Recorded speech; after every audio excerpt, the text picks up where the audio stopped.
बिस्मिल्लाहिर्रहमानिर्रहीम। अस्सलाम वालेकुम। कुकिंग टिप्स विद सोबिया में वेलकम। आज हम बनाएंगे पीच का जूस।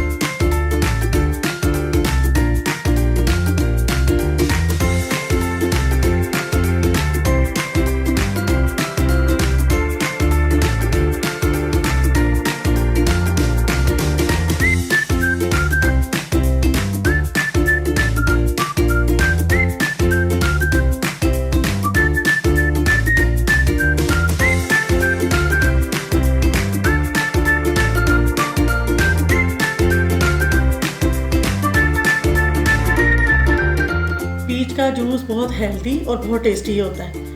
पीच का जूस मैंने 2 तरीक़ों से बनाया है। इसके जूस का भी अपना ही टेस्ट है माशाल्लाह से, बहुत हेल्दी होता है ये। और अगर आप सोडा डाल के इसको बनाएंगे तो बहुत अच्छा लगेगा इंशाल्लाह आपको, दोनों तरीक़ों से। मेरी वीडियो अच्छी लगी तो इसे लाइक करना, मेरे चैनल को सब्सक्राइब करना और मुझे दुआओं में याद रखना। ओके, अल्लाह हाफिज़, खुश रहो।